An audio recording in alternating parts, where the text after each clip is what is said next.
Hello everybody, my name is Gym Leader Gunny, and today what I was doing before we're here, I was editing part 2 of the stream highlights for Mario 64. And then I accidentally deleted my footage.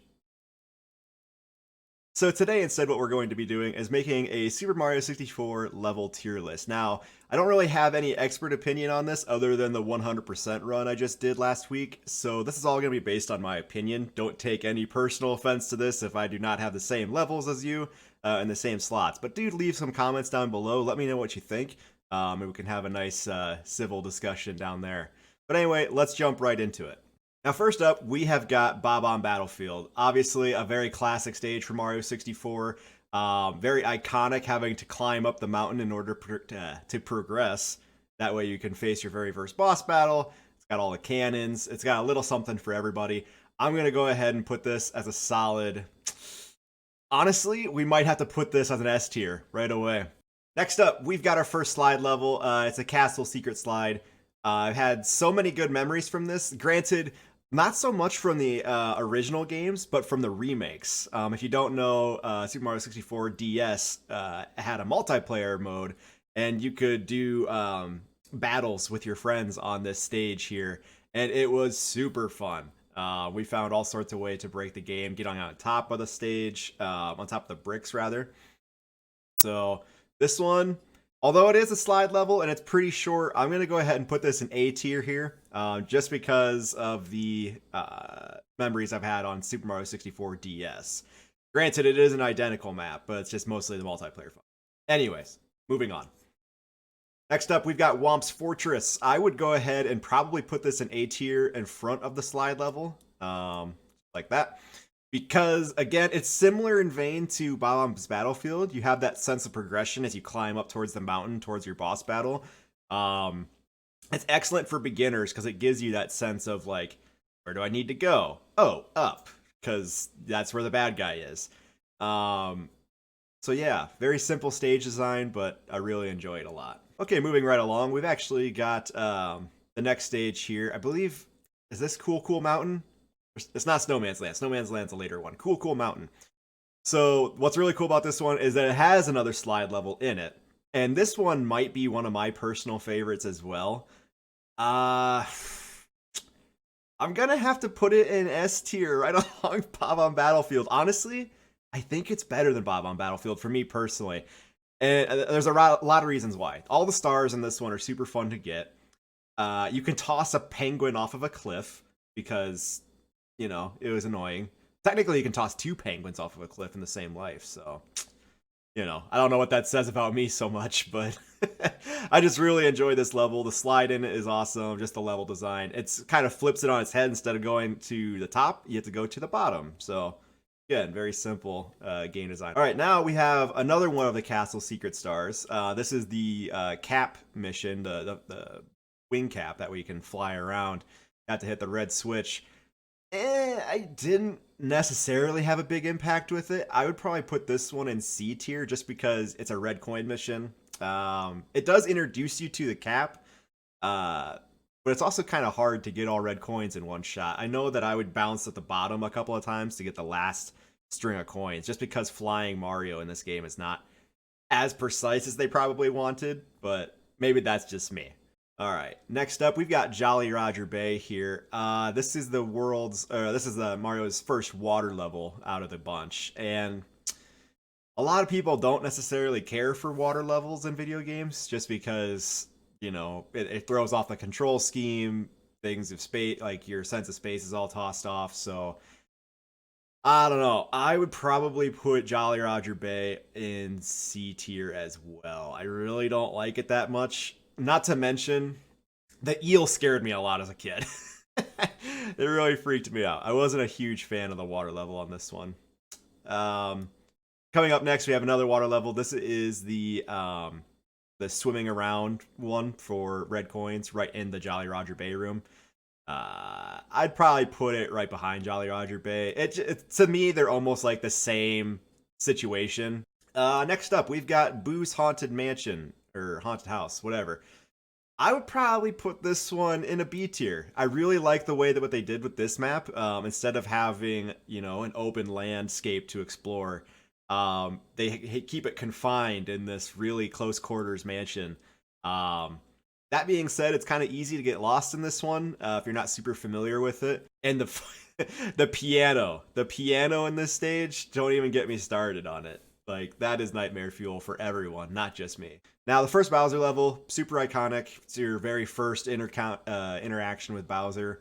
That being said, the stage design is pretty okay. I gotta say, this one stuck with me. You could really blaze through this one if you get really good at the just your triple jumps and your long jumps. It's a good skill check for the stage, I think. So I'm gonna go ahead and put this one right after Womp's Fortress, I think. Invisible Cap, I actually do like the stage. It starts off with that nice big slide. You have the red coins you can gather. There's some enemies in their level with some seesaws and just a lot of things they threw in this one little level just to get the cap, as opposed to the wingsuit one where you just fly around and hope to get the red coins. It didn't feel like there's much challenge there. So I'm actually going to put this one B tier right behind Boo's Mansion. Hazy Maze Cave. Those of you that watch the stream know that my opinions on Hazy Maze Cave are very low. So first D tier of the video. You just get so lost, nothing feels connected. I would put it in a higher tier. If I had an F tier on this thing, I'd probably put it there. But then I got to thinking, no, this stage at least has the redeeming factor of Dory in it. Because the very first time we got to see a Plesiosaur in Mario, to my knowledge, I think. It turned on, it went on to become Plessy, but I'll have to fact check that later. All right, coming up next, we've got the Metal Cap stage here. This one was not too bad. I don't think it had the same gusto as the Invisible Cap, but I would say it's probably better than the Wingsuit Cap, just because you got to experiment with the fact you can sink underwater, and then like there's that whole sense of the river coming at you and trying to push you out, and then you pop out inside the waterfall out by the castle there. So I don't know. It was kind of cool. I liked it. Moving on. We have got Lethal Lava Land. This is easily one of my favorite stages. I played on this a bunch, especially if I wanted to farm lives. Mostly because it's the first level, the first time I encountered having the turtle shell you could skate around on. It's scooting around on the lava, just picking up coins and extra lives. Super cool. So I'm going to go ahead and put this one ahead of Womp's Fortress. That being said, it is, like, it's not as fun to me as Cool Cool Mountain or Bob-omb Battlefield, but I did play it quite a bit. So for that. Plus the volcano. The volcano was awesome at the level. In fact, you know what? I talked myself into it. It's an S tier now. It's an S tier. I love this stage. All right, next up we got Shifting Sandland. This one I'm kind of on the fence about. It's another level that has a level with inside of it being the pyramid, right? But both of them don't feel super fleshed out. It just kind of feels, I don't know. I don't know how I feel about it. I know that the vulture is there, so I'd probably put this one, I want to put it high B tier, low A tier. I can't tell if I like it more. I think I'd probably put it behind the slide. Yeah. Or, you know what? I might put it right here in B tier. That's what I'll do. Because otherwise, I don't care for this level a whole lot. It's nice, but it's not, like, amazing. I'd say that if we're talking, levels and tiers, I'd say the S tier is, like, damn near perfect. A is, like, I had an excellent time being here. B is, like, it was cool. It was kind of cool. C is, like, meh. Not, I mean, it's just, they didn't really leave a whole lot of impression on you. And D tier is like, I did not care for this level. D is for don't care. Or get me out of here. So, moving right along, we have got, I believe this is not Jolly Roger Bay, Dire Dire Docks. This is the next Bowser stage. I would put this one in C tier. Almost, I'd actually probably put it behind Jolly Roger Bay. This one didn't leave much of an impression with me at all. It was just like, I don't know. It's something about it. Like it's just not a whole lot of land, I guess. You're like you're in the water from beginning to end. At least in Jolly Roger Bay, you could like go on the beach and then get shot out of a cannon to like these things up in the air. But in this one, it's you literally plop into the water. There's nothing in there but a whirlpool and a shark that doesn't chase you and a manta ray you have to chase. Um, and then you swim through this long tunnel, and then there's a Bowser submarine. Like, okay. And I don't recall there being any actual enemies on this stage. It just feels like, I don't know. It just feels boring, I guess. All right, we've got the second Bowser fight here, Bowser in Lava Land or something like that. I'm gonna go ahead and put this one. I'd probably say ahead of the other Bowser stage. I think this one is better than the first Bowser battle just because it's got the lava. It feels more like Bowser's area. Because like you always see is Bowser's castle in a lava pit, right? So this is what I think of when I think of a Bowser battle. Next up, we've got Wet Dry World here. This would probably be my favorite of the water levels just because you have the ability to change it. You can be able to run around, and then if you need to get somewhere quickly and you don't necessarily want to scale around, you can just swim to the top of the level.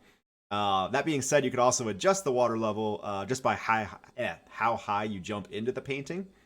So it's super cool to be able to know what your next star is, and then you're like, okay, I'm going to jump in at the bottom. That way I can collect the 5 secrets. Or I'm going to jump in at the top. That way I can just jump over the fence into the town section of the map. So this one I would probably put in a solid... I'd almost put it before Whomp's Fortress, honestly. I really like this level quite a lot. All right, now we got Tall Towel Mountain. This one is like Bob-omb Battlefield or Whomp's Fortress, but this one starts to begin testing you. I'd say that this one probably behind Whomp's Fortress for me personally, but definitely an A tier stage for sure. What is this? Big small island or something like that? Huge tiny island, something. Whatever one you change your sizes. This one, I feel like I should like it more, but it kind of feels like they're taking the going up thing. They kind of ran out of ideas almost, but then like they tossed in this big spin with, changing the sizes and everything. So I'm conflicted. The level itself, I don't necessarily care for that much, but I do like the way they implemented the size changes. So I'd probably put this in a middle of the pack, sort of right about there. Oh, right before the cap there. Next up, we've got Snowman's Land. Just another snow level here. Again, climbing to the top of a snowman. Kind of getting a wee bit stretched out thin with the climbing up method. I know that it's kind of hard to do that stuff. And plus I compare it to Cool Cool Mountain in my mind a lot just because they're both snow levels. I think Cool Cool Mountain did an excellent job with the snow level. This one I felt did like a mediocre job. I'd say I put it behind Big Tall Island or Tiny Huge Island, whatever the hell that one's called. Tick-Tock Clock. Wow, this stage drove me insane a lot of times. This one's probably one of the hardest stages in the game for me personally. I don't know what it is. I think it's just the way you change time. And again, this one's kind of cool because it's like Wet Dry World where you can manipulate how the stage acts based on how you jump into it. You can make it go slow speed, half speed, crazy speed, or stopped entirely. So it's a really cool idea. That being said, I've died on the stage a lot.